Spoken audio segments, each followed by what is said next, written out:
All right, welcome to Halitics. I'm Hal Ginsberg. So glad to be talking today. It is Thursday, and I'm also so glad to greet friend of the show, personal friend Charlie Cooper. Hey, Charlie, how you doing today? I'm doing pretty well, considering the state of our nation. Yeah, I actually put that in the show description. We're going to talk about how perhaps we together can work. You together, you, me, the people watching this program, others who share our values, to make things a little better at a time when things are looking pretty bleak. Let's be frank about it. I saw you yesterday. We were both at the Maryland State Capitol at the House of Delegates there for opening day. And may I ask you first, what were you lobbying for, or why were you there if it wasn't for that purpose? I was there supporting initiatives of the Chesapeake Climate Action Network, and they have a proposal to basically fine the top 40 fossil fuel suppliers in Maryland over the period 1994 to 2023. And an estimate of the amount would be on the order of $9 billion. And this is revenue that would come into Maryland that could only be used to prevent damage from climate change or to fix damage from climate change, to protect vulnerable communities. And they have a whole range of kinds of uses of the money, like there may be some water plants that have to be moved as the oceans rise in the bay. But I mean, they have a long list of these. So I was seeing my own delegates in District 41 here in Baltimore City and encouraging them to support this, although none of them happens to be on the right committee. Well, it sounds like a super worthy cause, Charlie. I hope you get somewhere with it. I was there, as you may know, to promote an end to the Maryland Israel Development Center. I know that's a cause that's dear to your heart as well. Both you and I have worked together to try to stop, without success, the support of our government for what I think is fair to characterize. I characterize it anyway as the genocidal Jewish state. Some people don't like me calling it the Jewish state. That's what they call themselves. It's a terrible irony that my people that were murdered for being Jewish are now some of them doing the murdering. So I know you and I are very, very simpatico on that cause, and I hope what you're pushing for, which is an end to another, or at least addressing another genocide and ecocide, if you will have a little more success than I fear our efforts to stop support for Israel in Maryland will have. Before we get there, though, I always do this, at least I have for over a year now, to focus on the victims of American empire, in particular those in Gaza. We just mentioned those, so I just want to give a quick update on what we're seeing in Gaza in terms of the deaths. The number now over 46,000. We reported, Charlie, in my program yesterday, over 47,000 total. That includes West Bank victims as well of Israel. But this is just Gaza, where the primary military actions of the Israeli army have been over the past year. And so the numbers just never stop going up. We're not seeing an end to it, or even a reduction in the violence, tragically. So you can see I here. just would like to point out that has to be a very serious underestimate, because Gaza had 29 hospitals. One or two of them still have a door you can walk through, but none of them is functioning right. They often don't have clean water, etc.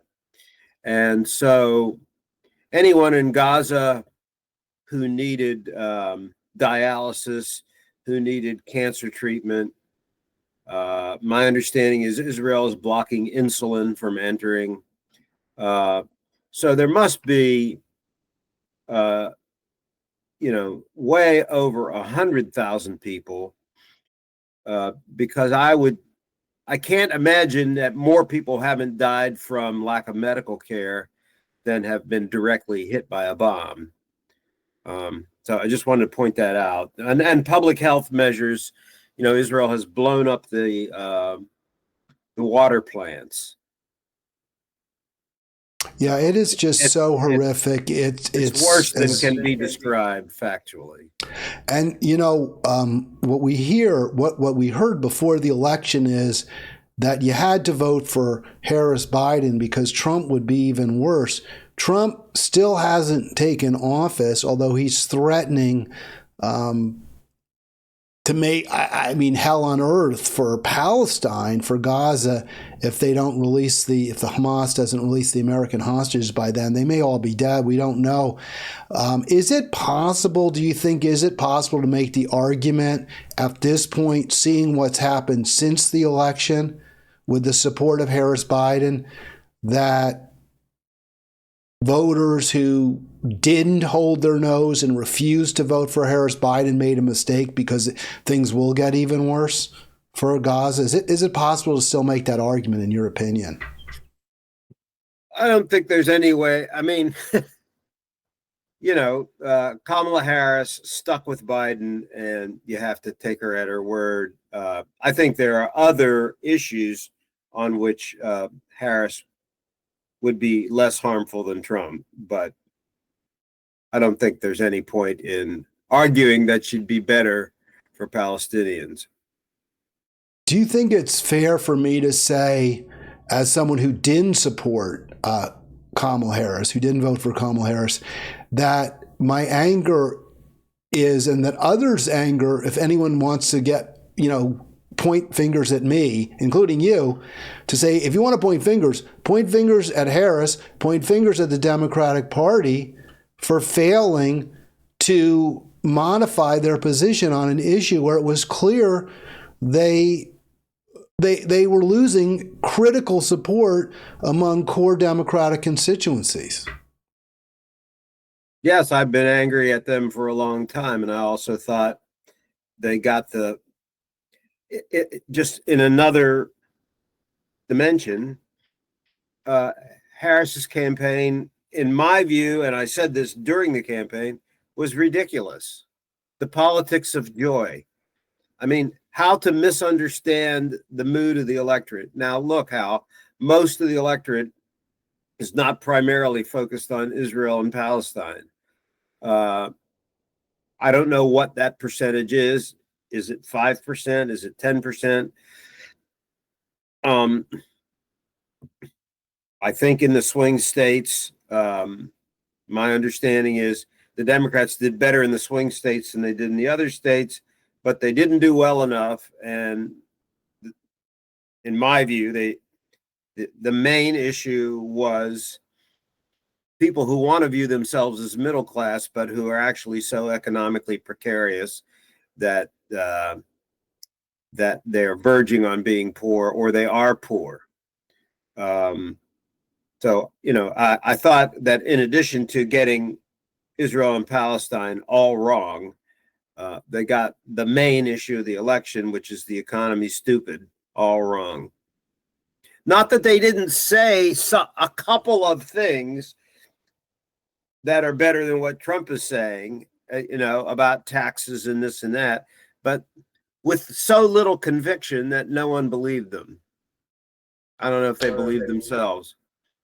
I think that's pretty important. What you just said is that even if some of the defenders of the Democratic ticket can point to specific examples where progressive policies were enunciated, it never felt like it was a sincere promotion of those policies, especially when you juxtapose it with her very eager and apparently, it felt sincere. It felt like she really was comfortable with a Liz Cheney, somebody who comes from the most extreme right-wing part of the Republican Party. Just to finish up on the Israel situation, we're going to get into local organizing, state organizing with Charlie, including what's going on with Get Money Out Maryland. But just want to finish up with the casualties, or specifically the fatalities in Gaza as a result of Israeli American action. Now over 46,000 dead. I mentioned 46,006 official. Charlie making the point that we've often made, that the true death count is probably higher by an order of magnitude, maybe well over 200,000, many have estimated. You see the images. There's really not a building left standing in Gaza. Israel is now bombing refugee camps, since most of the apartment buildings and hospitals that they've targeted are mainly rubble. 46,006 officially dead. And we had, just to give the final count there, over the past 2 days, 121 victims Tuesday and Wednesday. I did a recorded show I posted yesterday, but not a live stream, so wanted to just give the numbers over the past couple of days. So I said it's bleak, Charlie. There's so many different places to go. You're so knowledgeable on all of them. But let's just feature, because it's really is important. And I almost didn't start with Israel Gaza today. I almost didn't, because we did lose president over the past few days. There he is, Jimmy Carter, James Earl Carter. Do you want to share your thoughts? I know you're a little bit, maybe a couple years older than I am, Charlie, but I certainly remember Jimmy Carter well. And I have failing math, Hal, but go ahead. I have fonder memories of President Carter than of just about any other president. But I know that a lot of progressives feel that he was at best a disappointment, and began or continued the process of the decline of the Democratic Party. What are your thoughts? He wasn't a good president. He wasn't the worst. He wasn't as bad as Nixon, let's say. But he started supporting the Mujahideen in Afghanistan. He was on the wrong side in Central America.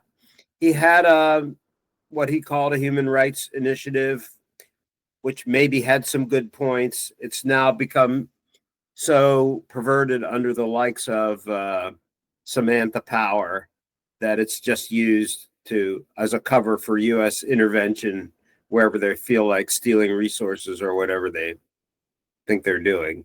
He was a great ex-president, though, and he wrote a great book about Israel, in which he used the term apartheid. And this is 25 or 30 years ago. So he's really the only powerful person who's been a truth teller on Israel and Palestine. And I think anyone who's going down to Annapolis in the next few days should be using his memory and his book to talk to the delegates and senators down in Annapolis.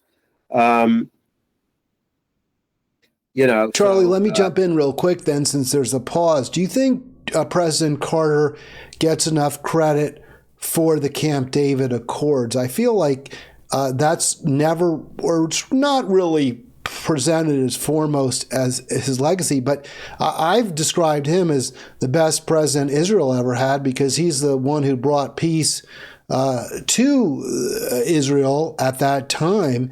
Others have said that actually it was a disastrous accord, because it did bring peace to Israel, and it took two of the more powerful enemies, or at least two of the more powerful checks, shall we say, that were in place to stop Israel, Egypt, and Jordan out of the equation. I probably don't know enough about the intricacies of how it worked and how we got to this horrible place we are. But I don't know that I would fault him for trying to make peace between Israel and Egypt and Jordan. But it certainly hasn't worked out for Palestinians. It provided no help for them. in the end, and that's probably more the fault of subsequent presidents than of Jimmy Carter. But probably there are better people to comment on this than I. I think what you said's consistent with what I would think, but you put it in words better than I could. So I thank you for that, Charlie. And I also just want to also reiterate what you said about being a great ex-president. He did clearly dedicate himself to improving the lives of the poor struggling working Americans. And when you juxtapose that, counter that with Barack Obama and Bill Clinton, there just is zero comparison. Right. Yeah. Yeah. And you know, a lot of people who are Democratic Party fans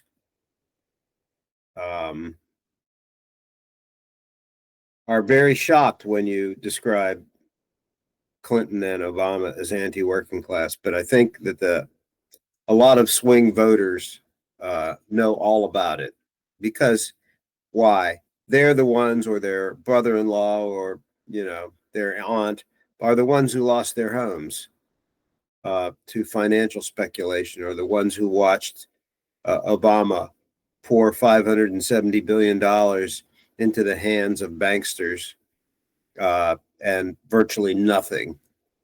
The working class person, the middle class person, was left with their debt.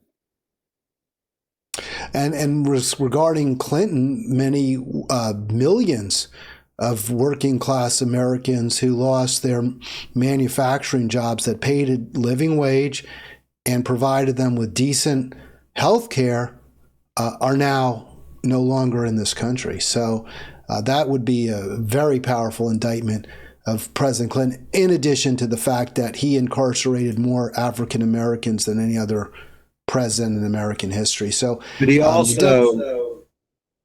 also participated in the bipartisan. I really hate the use of the term bipartisan as an implied good thing. It's usually a bad thing, because usually among these two parties we have, the only bipartisan things that pass are pro-corporate, anti-worker things. And under the tutelage of Robert Rubin, one of the worst banksters, Clinton participated in two major bipartisan bills that deconstructed the banking regulations that Franklin Roosevelt and the Congress had put in place in 1937. These bills passed in 1999 and 2000. So Roosevelt's system was in place for 63 years and worked virtually flawlessly, except it didn't cover the savings and loan the way it covered the banks. There was a savings and loan problem, which seemed big at the time, but it's small compared to what happened in 2007 and 8. They put in this reform system so we could keep up with Singapore and London and blah, blah, blah. And the whole thing collapsed in 7 years. Absolutely. And I'm glad it hasn't been fixed.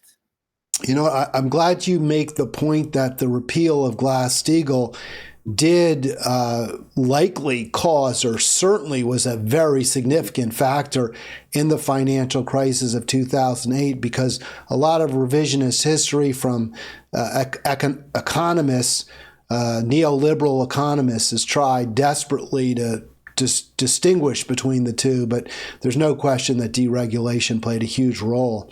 And the other thing they did, I'll try to be brief. Oh, sure. They took off regulations on what they called commodity trading. There was a woman at the Commodity Future Trading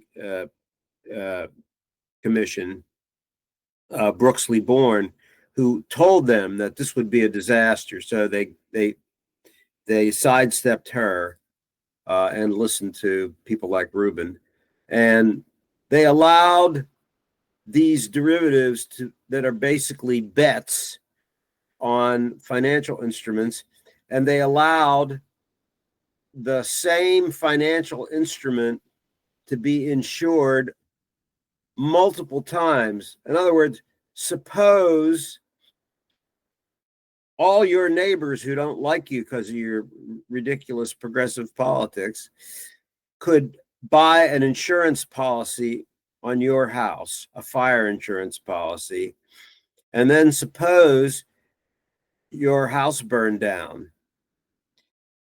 First of all, this would probably have been a crime by one of your neighbors who started the fire so they could collect the money. And second of all, the insurance company would have to pay off, in this fanciful scenario, they would have to pay off multiple times. And this is exactly what happened with AIG. They sold insurance against the failure of certain securities. And when those securities failed, they had to pay 100 times or 500 times or 1,000 times on the same security. Well, they didn't have the money. So guess who got stuck paying for it? The taxpayer. And guess who the counterparties were that were owed the money? Well, it was Goldman Sachs and JP Morgan Chase and blah, blah, blah. And meanwhile, so the taxpayer got screwed, and no one at AIG, paid any price, et cetera. But this reform allowed unlimited gambling on securities in a way that invited fraud. There were people that tried to make sure these securities failed because they were on the other side of the bet. So Charlie, I mean, the list of these financial crimes is long, and Right. that was one of the kind of kicked things off AIG at the start of the new millennium, I believe, if I have my dates right. But you've tried to fight that. Your organization, Get Money Out Maryland, I think very accurately recognizing the significance of the problem of big money in politics. And yet you send out this email, and I do have Get Money Out Maryland as your in your moniker there on screen, because I think you did a tremendous service to our state, bringing this to our attention. You indicate, I'm circling your words, our strategy did not work. Not what now?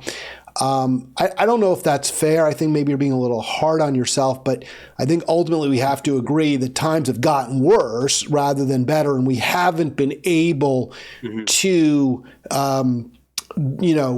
take that toxin that is the cancer, causing the cancer, the cancerous product that's metastasizing through our entire body politic, both in our state and around and throughout this country and really throughout the world, the influence of big money on our politics, which I won't even call it democracy anymore. Is there another way to go, though? I mean, what else can we do besides try to take that money out of the system? Which was an all-volunteer group. We never had any foundation grants. I don't know. We probably, in the whole 12 years, I doubt that we spent $15,000. But our group was founded for the primary purpose of overturning the Citizens United decision that said corporations could spend unlimited funds to influence elections. And corporation doesn't just mean Exxon and Goldman Sachs. It means any entity that is created in under an hour by an attorney that billionaires can put money into and then gain, according to our corrupt Supreme Court, constitutional rights to free speech. That is the expenditure of the money. So our idea was, this is horrible. This will cause great corruption. We certainly were right about those predictions. and that we can get public support for changing this. We also, and we thought we needed a constitutional amendment because of the way the Supreme Court had worded the Citizens United decision. We also added in that only human beings could have constitutional rights, not artificial entities, and that so that corporations would have had the rights provided in law and the responsibilities provided in law, and that there is a constitutional right for citizens to vote in the United States, which we do not have in our federal constitution. So that was our idea. We'll get a constitutional amendment. It's a very long story, and I won't go into it, but fighting among the so-called progressives or left or Democrats or something. Well, I put up, some of the killed our strategy, and now there are resolutions in the Congress for constitutional amendments. They need 290 House members and 67 Senate members, and they're just nowhere near close, and they're not making any progress. And our efforts to initiate this from the state level, which is part of our Constitution, was completely undermined. And so there's no way to move forward that I can see directly on that. And then I think what this election shows is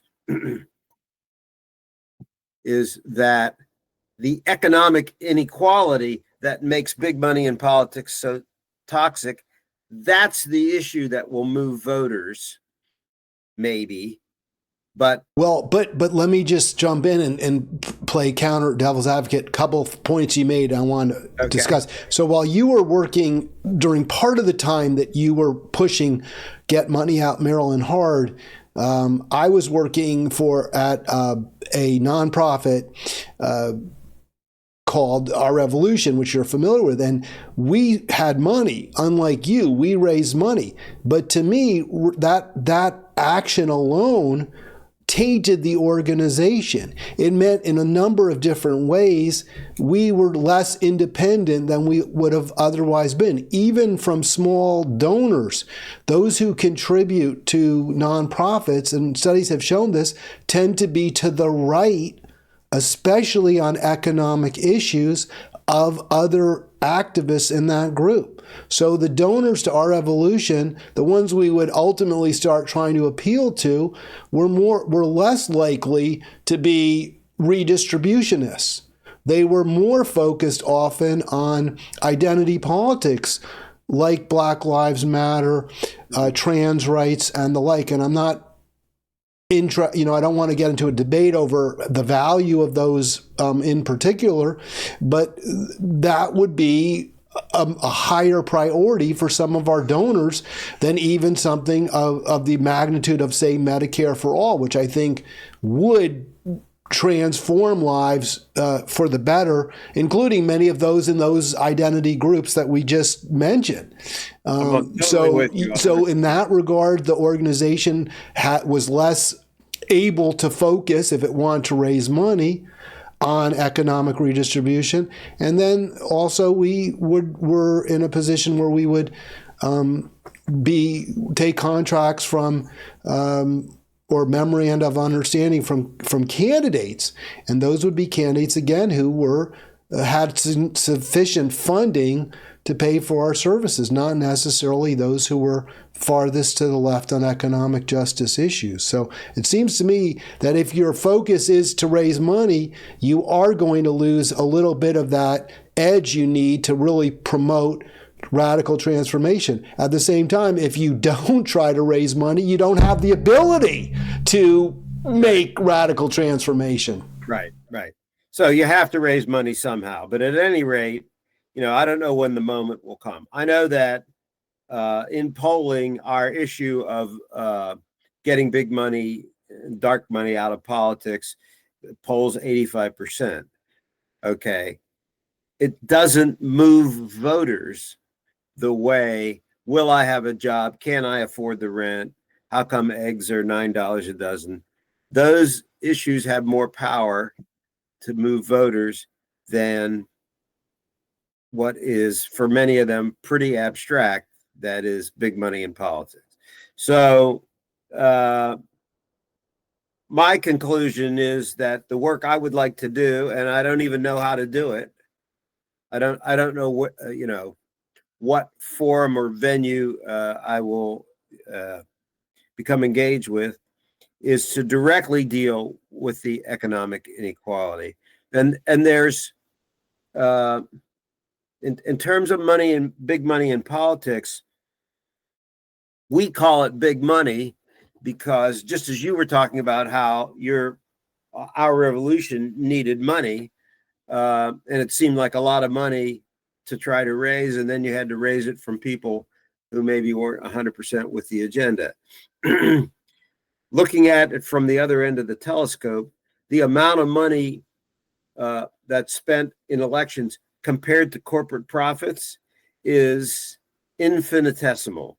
Corporate profits are now $6 trillion in a 2-year federal election cycle, in which not only the federal elections, but the state and local elections, all told, the spending is about 20 billion. Well, 20 billion is a very, very small amount compared to 6 trillion.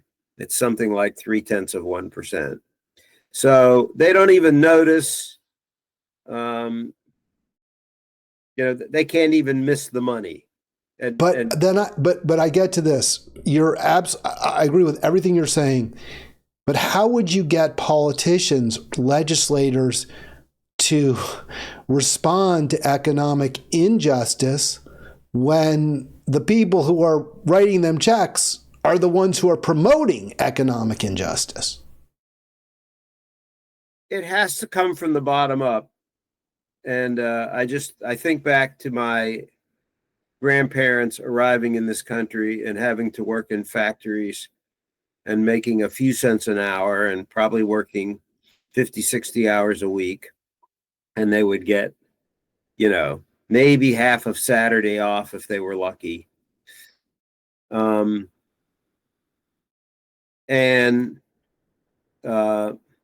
children were working. Millions of children were working. There was no sick leave. There was no vacation.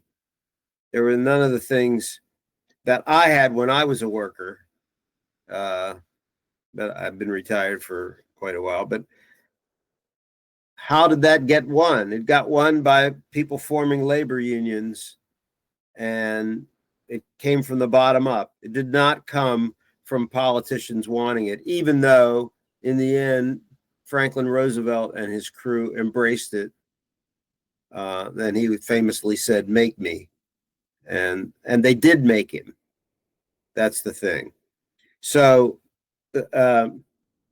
for this country to reform before it creates such climate chaos that no one can survive, or engages in a nuclear exchange that kills several billion human beings, the people from the bottom up are going to have to rise again, and they're going to have to figure it out.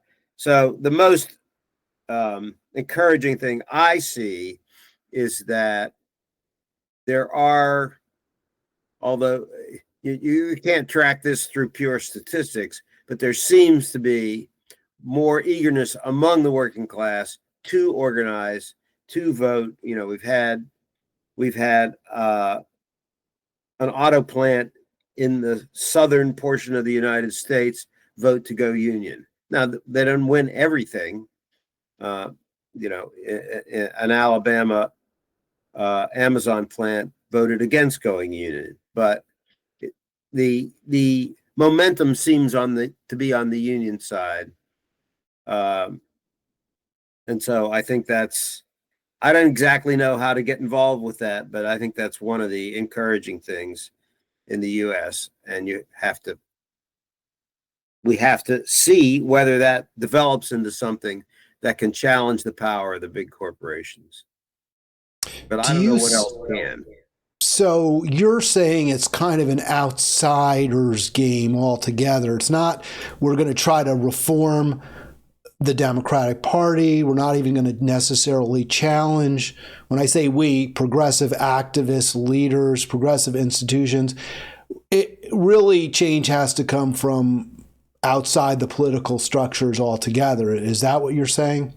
No, because I'm going to go into my little spiel about why I still think the Democratic Party is a forum for progressive action. Not that the actions of the Democratic Party leadership are very encouraging, but I want to talk about the pro-worker things that the Biden administration did. They appointed favorable people to the NLRB so that union organizing became easier, and there were several key decisions that did make a difference. They updated Davis-Bacon standards to prevent federal construction contractors from paying below market wages, and they put this into bills, the CHIPS Act, the so-called Inflation Reduction Act, and the infrastructure bill, that are not only spending trillions of dollars over a number of years, but are leveraging private investment. So many trillions involved there with updated Davis-Bacon standards. They raised the contractor minimum wage to $15 per hour and indexed it to inflation. They required construction contractors to enter into project labor agreements. Under the Federal Trade Commission and the Department of Justice Antitrust Division, they banned non-compete agreements. They took action against banks via regulation of credit card fees, bans on junk fees, antitrust actions against Google, Apple, airlines, book publishers, and meat packers, and more. They have exposed price fixing in oil, food, and rent, the three biggest concerns of voters in terms of cost. Like I imagine most of your listeners have heard about RealPage, which is just a software that allows what would be criminal if it occurred in a private conversation, which is landlords to collude on raising rent. They nixed many mergers, including Albertsons and Kroger's here recently. And as a result of these policies, the federal judiciary has really turned around on antitrust and competition policy, including some Trump appointees. So I want to recommend to your readers Matt Stoller, who follows these issues, and he has the Big Newsletter, www.thebignewsletter.com. And every week, all you have to do is sign up, and every week you get a comprehensive report, and it's amazing in its breadth. Now, So let me jump in again, Charlie. Then and they didn't say diddly squat about any of this stuff. The stupid idiots. Well, can I just say it sounds really good when you list it that way, but in terms of the actual impact on the American family, in many ways it was dwarfed by inflation, especially when it comes to the cost of housing. And also factors like healthcare. As we age, we need healthcare more. And policies like Medicare disadvantage, for example, are making things worse for many for seniors, which is a policy also that the Biden administration never really renounced, never really took on, never really addressed.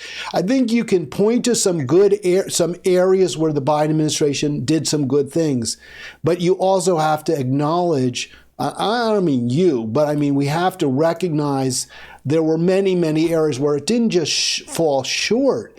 It actively made things worse. It may have given with one hand, but it took away with the other. And we saw that with climate. We saw that with the railway workers' kiboshed strike.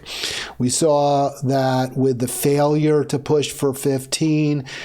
I do give Biden some credit for tariffs, but there was never any real focused trade policy designed to bring jobs back to this country.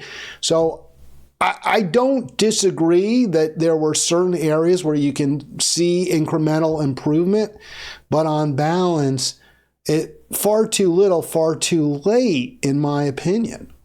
Well, I want to say two things about this. One, there was a worldwide pandemic, and every country experienced big inflation. A lot of it was because of corporate greed, but it was also because of logistics and complicated supply chains.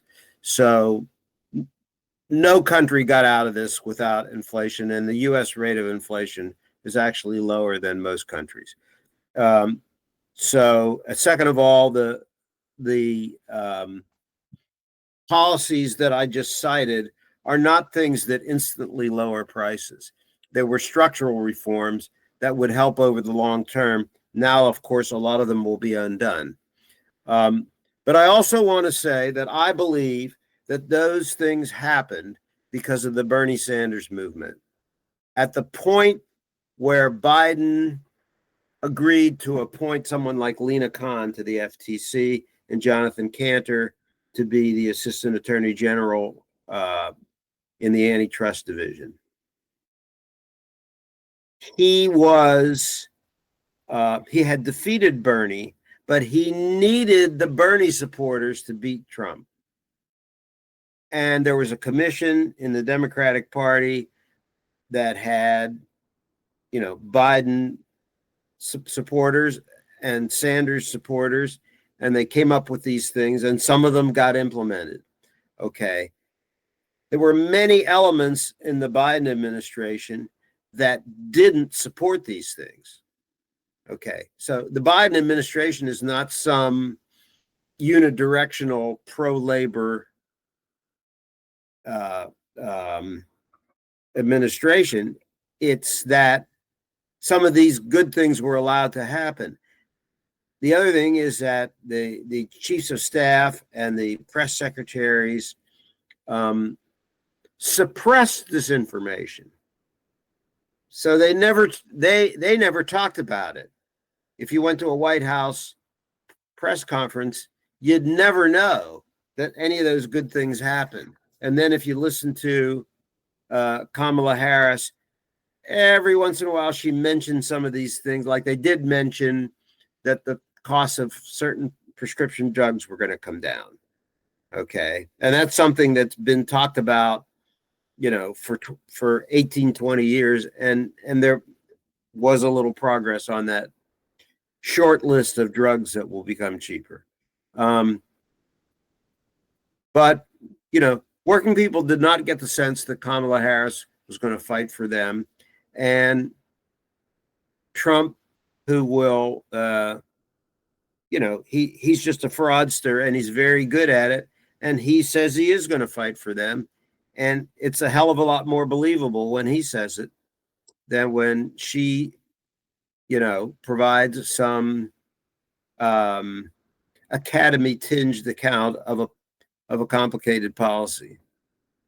So let's move from federal to state if we can. You are a Maryland activist, as I have been as well, Charlie, and I'm going to leave you with the final word on the federal government and the, whether the Biden administration's impact was, a net positive, negative, or somewhere in between.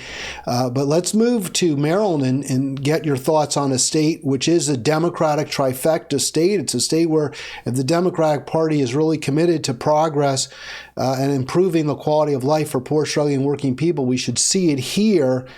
And I'll be honest with you, I'm not going to, be coy. Based on this article in Maryland Matters, which I think does a real nice job, you may disagree. I think they do a real good job covering. I think we're pretty fortunate to have them. it's not looking great right now for those of us who want to see some redistributionist policies. But I'd like your take, and we can go through this article, but I just really wanted to first put on the headline there, which I think is very fair, very accurate. Governor Moore, Democrat, criticizes former Governor Hogan, Republican, but his approaches, they say some, I'm going to take out the some, but his approaches echo his predecessors. Is that fair? And how would you, how would you slice up that apple? I haven't read this article, but I don't think Moore's done much progressive yet, and he may never. I don't know. He hasn't gone the other way either. He's pretty much status quo. But this is the session. So the budget is $3 billion out of whack for the next fiscal year that they're planning, which I guess would be fiscal 2026. And if we're ever going to get progressive taxation, if we're ever going to tax high income people, if we're going to ever make the corporations who do business in Maryland pay the taxes they owe, if we're ever going to hold the fossil fuel liars accountable for the damage they've done, this is the year. And I would encourage any listeners and viewers here to hit up your senators and delegates and tell them that we need progressive taxation now. We need this Renew Act to pay for the climate change mitigation, and we need a higher income tax bracket on the super wealthy. So Charlie, the article basically echoing what you just said. You can see it right there. There's a $3 billion shortfall.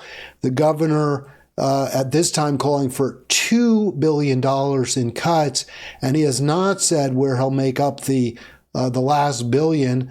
We can hope it would be in the form of hiking taxes. I did speak to Delegate Acevero, one of the most progressive delegates in Maryland, and he definitely wants higher taxes, but I don't need to speak out of school. He's somewhat doubtful that that's going to happen. Right. And there's a tremendous amount of power held in the speakership and the presidency of the Senate.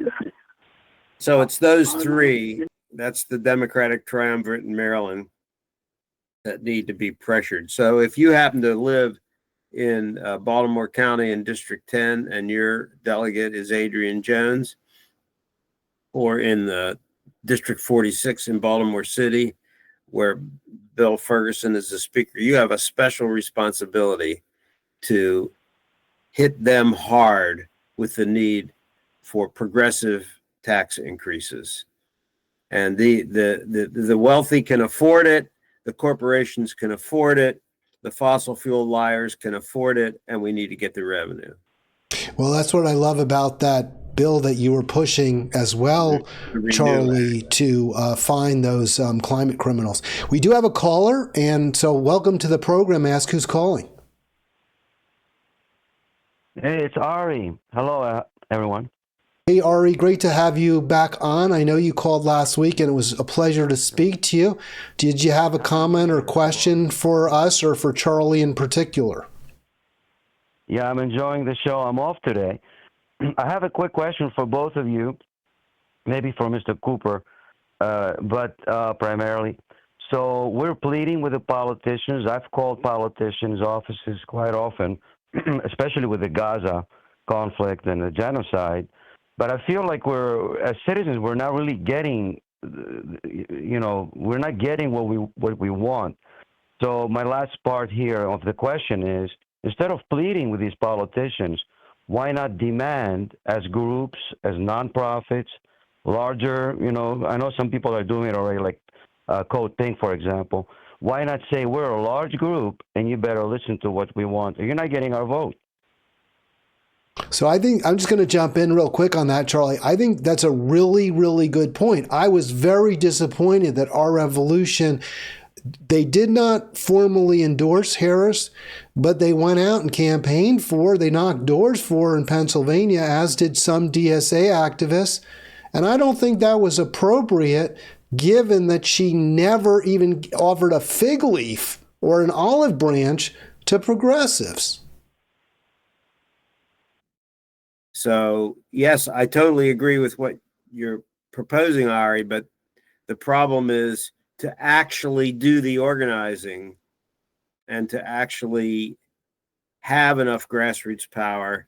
You know what? I just want to jump in. More afraid of you than they are of the corporation. For a moment there, I don't know how long, for maybe 10 seconds, Charlie, you were muted.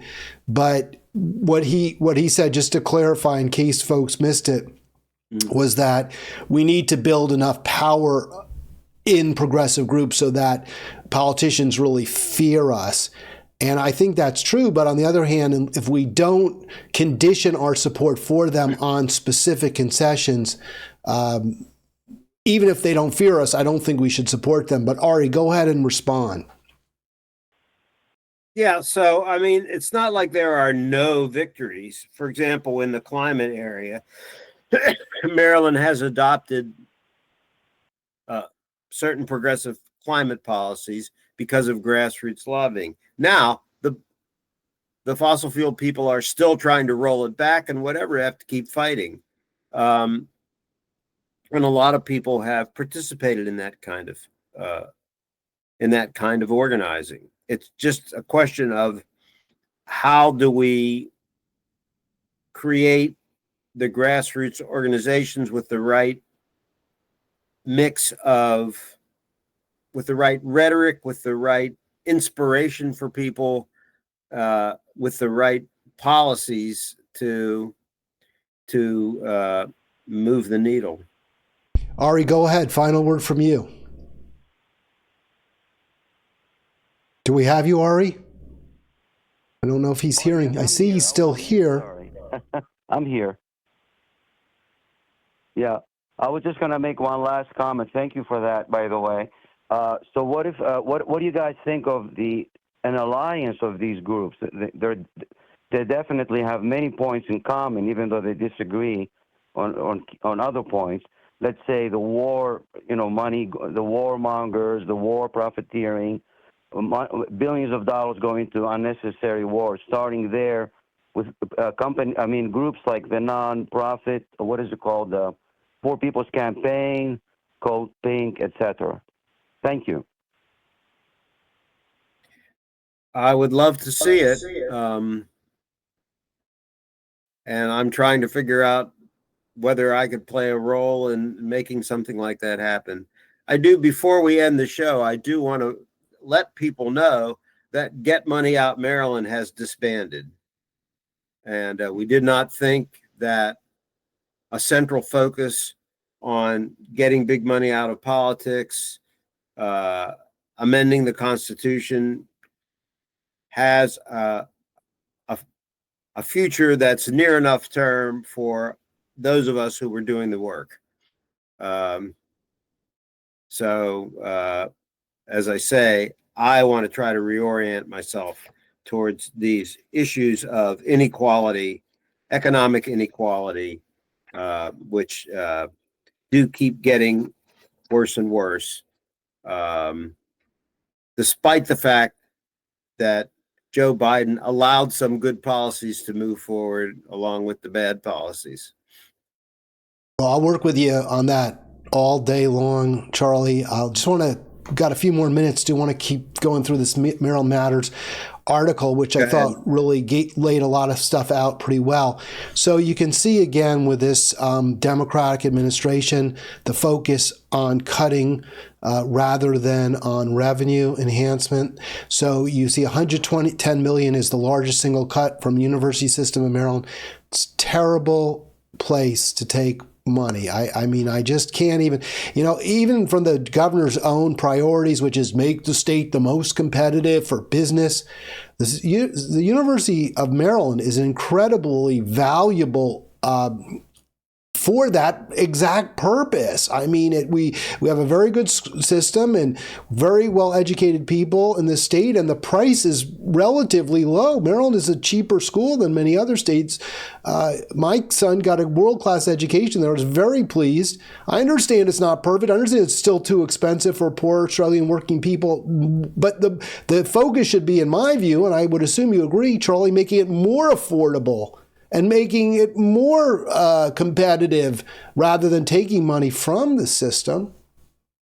I mean, I haven't seen specific estimates of how much progressive revenue we could raise. And there is a think tank in Maryland, which right now the name eludes me. It's something like Maryland Economic Policy Institute or something like that. But it would be good to know what it's reasonable to expect in terms of progressive revenue. I did read that they say they're going to be able to fulfill obligations to the public school pre-K through 12 plan for excellence. That remains to be seen. There's a lot of management issues with that also.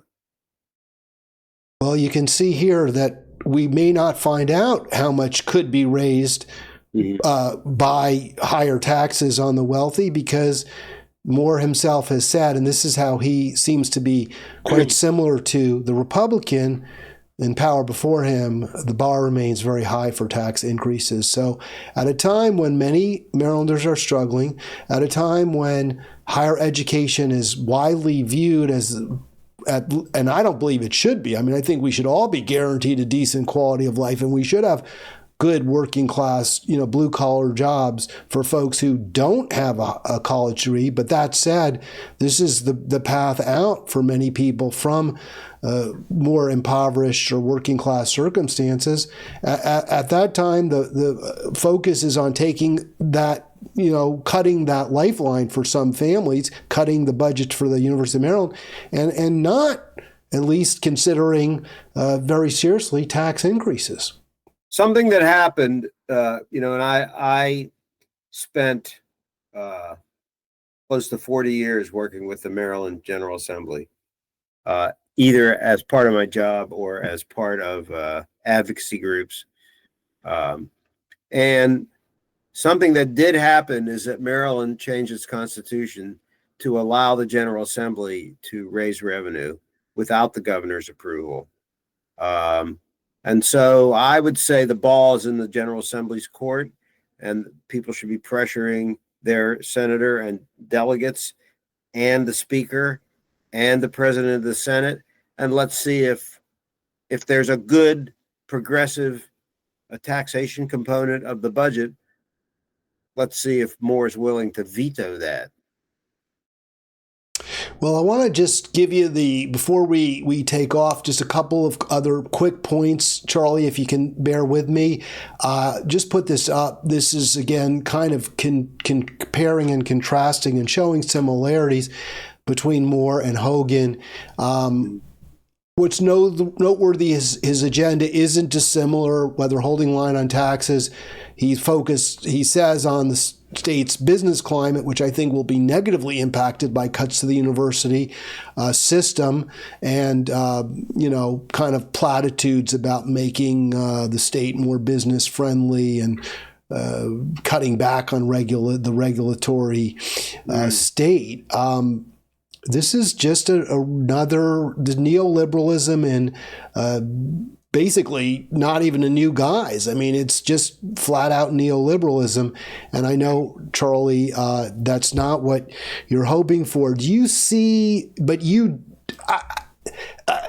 well, please respond to that if you want, if you have anything more. I know we're kind of repeating ourselves. I'm not surprised. I'm not surprised. I just have to say that it's up to people to put pressure to counteract that kind of gobbledygook. I mean, until you know what regulation the person wants to get rid of, you don't really know anything. But how are you going to make Maryland more attractive to business? I don't know. I will say that Maryland's up against it in this regard. There's a president who wants to cut the federal bureaucracy, and what makes Maryland a wealthy state is its proximity to the federal government. And so we could have more pain facing us over the next 4 years, depending on whether the Republicans can unify, which is a big question, because, when you get guys like Musk and Trump and Bezos and Zuckerberg into the room, there's a lot of negative karma. Yeah, I had planned to talk a little bit about the new policy at Facebook, no fact checkers. We'll get to that tomorrow on the free for all. I won't burden you with that, Charlie, but I do want to ask you. It's kind of a rhetorical question, but in terms of making the business climate better in Maryland, how about just having one payer healthcare? How about single payer? I think that would do a lot to make it a more business friendly state. And then the businesses would pay a smaller tax, and they wouldn't have to match premiums and stuff like that. Yeah, I mean, it would be so great. So all right, let me ask you one final. Maybe when Trump takes over Canada, that he will import their health system. Final question, put you on the spot. Is this, Greenland anyway, I guess Denmark, right? I was saying to my son, because he referred to Gavin Newsom, I try not to use curses, but apparently he sort of like tongue in cheek called Gavin Newsom, Gavin Newscum, to be funny. And I said to my son, when Trump says that, I can't help but laugh. And when Democrats act like that, I'm disgusted, and I'm trying to figure out why. And I think it's because I don't take Trump seriously anymore. I mean, he may be the president, but he's a joke. He's a card. He's not, he's a clown. So I can't take him seriously. There's a lot of misdirection in what he's saying, but I'm worried. I'm more worried than you are, because the Heritage Society and his other serious right-wing people backed with billionaire money are more organized this time. I'm very worried. Don't misunderstand. I'm very worried. I'm just I can't take him seriously as a orator or as a or as anything, but as president. But I'm very worried. I think where maybe we disagree a little bit isn't the degree of concern we have about Trump, because mine is very high. I think the difference is that I don't view the difference between Trump and Harris as very great. In other words, I would be just about as concerned as I am now if Harris had won as I am with Trump having won, if you understand what I'm saying.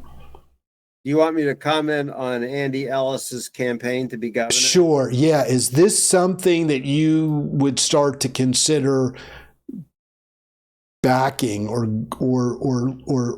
as a serious alternative to what we have now? It's not a serious alternative. His chance of being elected, I'm sorry. I know Andy. He's a good guy. He's not going to be governor. And my more general criticism of the Green Party is, why don't they win some local offices? Why don't they run someone for city council and win the office and have that person move up the ladder and maybe become president of the city council someday or something? Why don't they find a delegate seat that they can win? And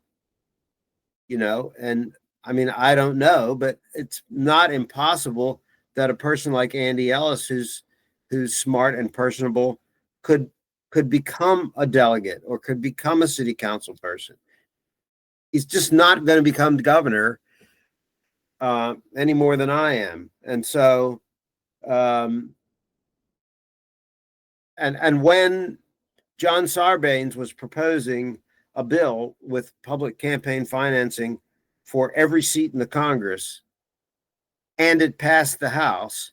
The Green Party opposed it because then to run someone for president, they'd have to raise $50,000 instead of $5,000. And I might not have the exact numbers right. But of course, you need $1 billion to be elected president. And whether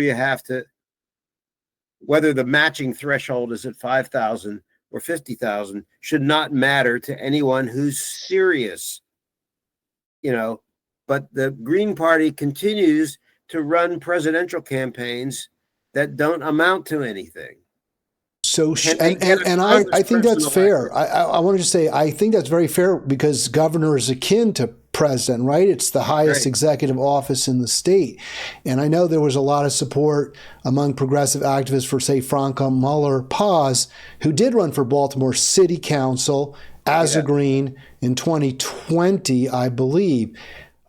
But then I would go put the burden a little bit back on your plate, as on mine, for sure.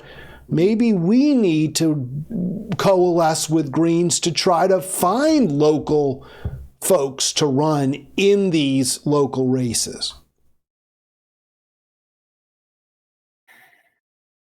Well, I'm still trying to figure it out. It's not like I have the answer, Hal. You may have noticed that. Well, I didn't say we should. I said maybe. Just something to consider. Yeah. Just something to consider. Okay. That's all. It's great to talk to you, Charlie. I hope do you have anything that you didn't get to say that you meant to say or you wanted to say? Because I always want my guests to leave feeling as though they got a complete opportunity to speak their mind. Well, don't give up. Call your senators and delegates. Let's get some of these progressive taxes in the next 89 days out of the Maryland General Assembly. That would be my main message for right now. This is what you can do right now. Let's get the Renew Act. Let's get more corporate taxes. Let's get higher income tax bracket for Maryland. All right. Thank you again, Charlie Cooper, for joining me. I'll be back tomorrow for the free-for-all, and hopefully we'll have Charlie back soon anytime he wants. He's always welcome on Halitics. Thank you, Al.